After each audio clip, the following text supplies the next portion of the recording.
evening or morning or afternoon, wherever you are. And I'm here with Oliver. And Hello. Oliver, what are we doing? Well, it's our last evening here in Europe. Tomorrow we're going to the Amsterdam Schiphol airport, and then we're heading off to Japan. I am so excited about this. So Oliver organized this fantastic trip to go to Japan. Thank you. How many days are we going? Well, we have more than 2 weeks. It's from tomorrow until the 23rd of November. So that's including 3 weekends. So it's quite easy that people who are coming with us just have to take only 10 days of vacation, and we can see a lot of Japan, many very great highlights and some surprises for the people they don't know yet. So we are looking very much forward to that. Yeah, I mean, it's just so exciting. So yeah, the first time really I go with a group. I've been by myself quite a few times. 2 years ago, I was there for a short little amount of time, which was fantastic. But yeah, we have people coming from Australia, Europe, UK, America. So, you know, it's a really international community. We are with 20 people together. Yeah, that's the great about it. So we have people from all over the continents, 3 different nations. So me from Germany, friends from the Netherlands. We have someone with Italian roots, with Spanish roots. So this is really international group. And I've been in contact with most of them for, well, nearly half a year or like that. So we've been writing a lot, communication. We've set up a Facebook group for communication between us. And now tomorrow we will meet them. Friends know most of them or all of them. For me, it's new. I'm very much looking forward to meet them in person finally. Yeah, I think, you know, like I was just saying tonight, that it's not just a trip to Japan for me. It's actually that communication of international Reiki people coming together. I think it's really beautiful. And yeah, so like I said, we're going to do some fantastic things. And one of the things, we're going to have a 3-day mini retreat in Nara. Yeah. So yeah, where we're going to practice meditation, Reiki practices, go to the roots of the system of Reiki, and hopefully we have a nice surprise. If we can arrange it, a priest from Mount Hiei will be coming for an afternoon and teach us about wonderful practices. He's very open to come, and he's at the moment training young monks into Mikyo, into the esoteric teachings of Tendai. And so, yeah, hopefully that will work. And we have some other things we're working on. And, you know, those things I think is really fantastic. Mount Karama, of course. And that makes it special. I mean, there are many offers of trips to Japan. You can even book this on Aldi or Lidl, but it's not the same. You have mass tourism, and here it's organized. We're not only following the footsteps of Mikao Usui, we go to the birth town, we go to the places that has been very important to Reiki history, but as well to have this original teachings and meeting Shinto priests, Tendai priests.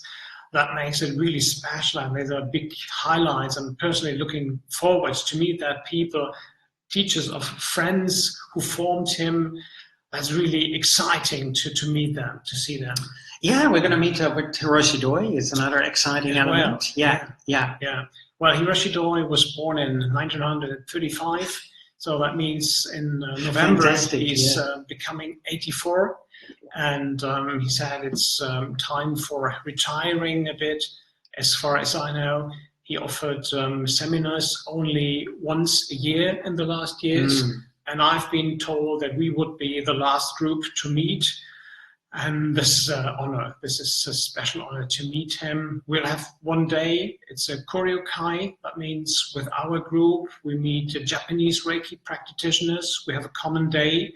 We have a meeting, getting to know each other, then we will have dinner together, and there's even more exchange, not only between us Western nations, but to have Japanese masters, teachers, their experience. That will be interesting for most of them as well, to see what we have in common, what's different, how they see it. That's exciting.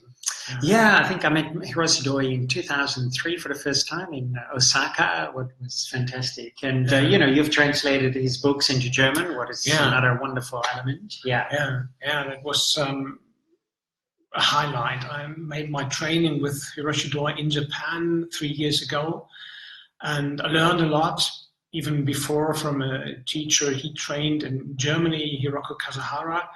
But translating the books and working with the books and publishing them in German language, that was even beyond the teaching. That was more learning. That was the deepest getting into it ever. So that was advancement for me personally to do that. Yeah, I think all of kind of these things, and not just, you know, like having those elements, but also just going to the temples, the cultural elements, sitting in a Japanese train, eating Japanese food, seeing the customs, smelling, tasting with all your senses. Then we get also a sense of, you know, where Mikasu is coming from and the ideas. And I really like that. I'm just reading this wonderful Zen book at the moment by the Zen master Katakiri, and just reading these things and I go, man, this is just like the system of Reiki, just like Mikasui's teachings. And, you know, for me, it's that simple, direct, and yet sometimes so difficult because it's so simple and direct because we like to make it so complicated. You know, I see these wonderful, the precepts, the Japanese precepts behind me. And one of the elements why they stand out, Japanese calligraphy and sumie and all these kind of wonderful arts is because of space. You know, in our modern way, we like to fill up all the space. But it's my mum. She probably wishes me, I will take it. Ja, goedenavond. That's live. Oh, dankjewel. Ik ben net live video voor de hele wereld, dus dat is gezellig. I'm just speaking in Dutch to my mom. She's wishing me a good flight and good fun to Japan. Ik zal het even vertalen. Oh, nou vooruit. Ik bel je zo wel even terug. Oké, doei! My mom says hi to everybody. And, but yeah, the spaciousness is so wonderful, you know, and I think this is the same within the system of Reiki. The spaciousness is, you know, when we come from that space and we do hands-on healing or work with the symbols and the mantras or all the tools within the system of Reiki, then we can really taste that Japanese flavor. And you know, you see it in these Japanese buildings. They open up the door and outside is inside and inside is outside. There's no difference. And I think that's the beauty when we go to some of these temples like Shorin in Kyoto. It's very simple temple, and yet I love it.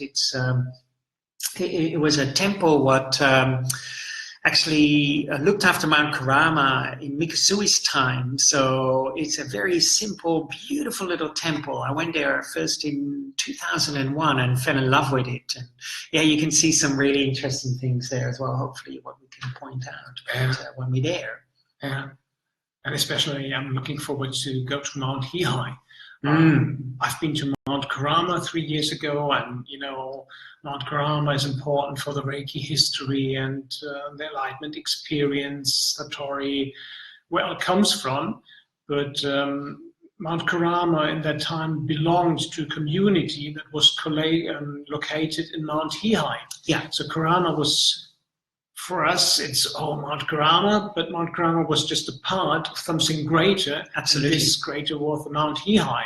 So we're going to visit this, see the temples, see the connection, and I don't know. It would be nice to find it someday. I've been heard. I think you told me the story from students of yours that you know, Mikao-sui had this Buddhist name Gyohan. And there are some writings where this Buddhistic name is mentioned. And this is in script and rolls that could be found on Mount Hihai. Yeah. So there is a relation.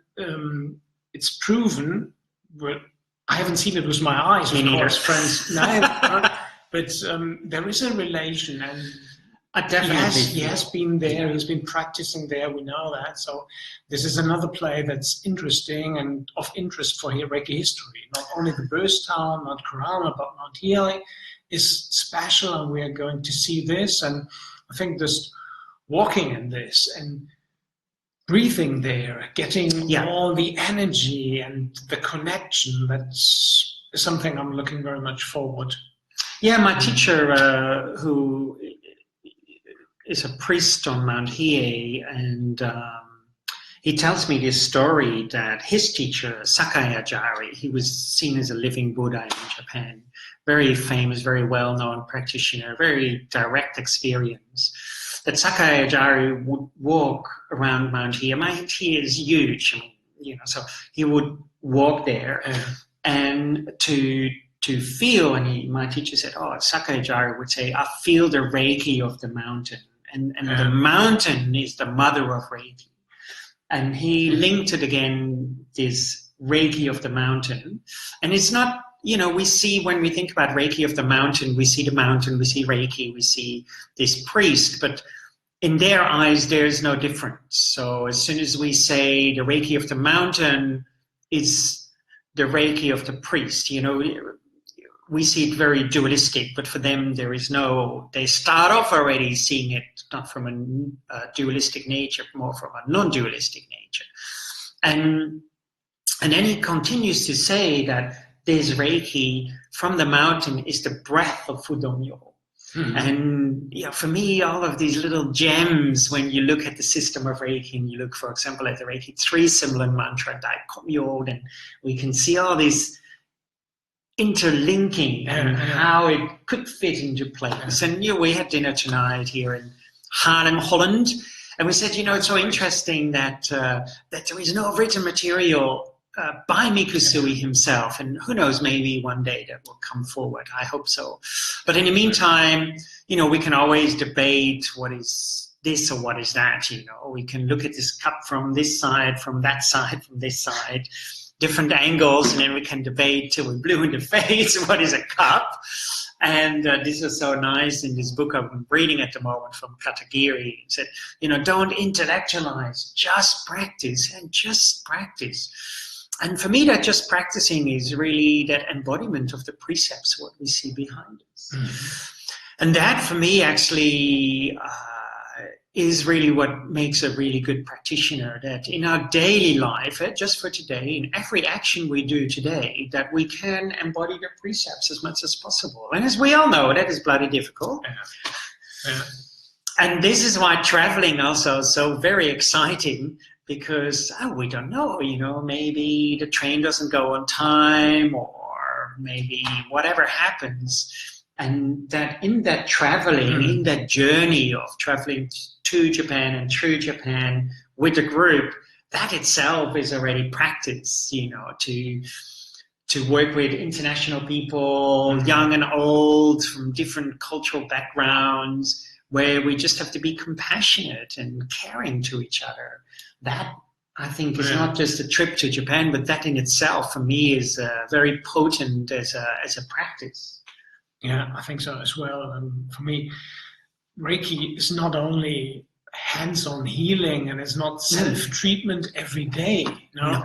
And you can, of course, give yourself treatment every day, but if you ignore the precepts, if you worry, if you have fear, for me, the core of Reiki are the precepts. And so the whole travel is living the precepts. There are challenges we have to face. We already had organizing the trip. So he's got no hair left. I'm getting grey. That was already an experience. Yeah.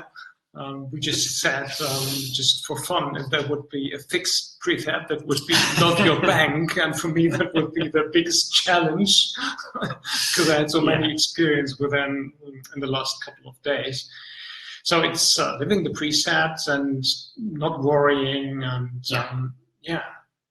Yeah, I think that is, and what I found so interesting also about the precepts, it doesn't say anything about hands-on healing. It's all about a state of mind. Absolutely. And that state of mind where we can carry with us in that preparation, in traveling, in journeying.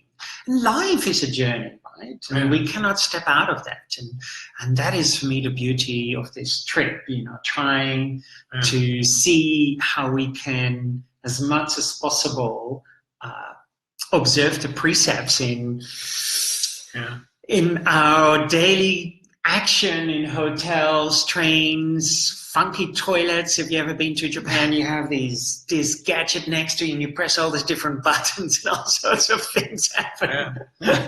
So, look like the commando desk on Starship Enterprise. You kind of take off with your toilet, But that is the beauty of it. And, so thanks again, and hopefully we can do an ongoing little video diary if the internet Wi-Fi will work out, and so we keep you up to date of our journey and what we're experiencing and what's happening. And we were all together with 20 people, so you probably meet some of the others during these little video sessions. And stay in touch, and see you soon. See you soon, and who knows, then the next journey. Oliver won't be the last one, I think. So you never know. All right, see you later. See you, bye.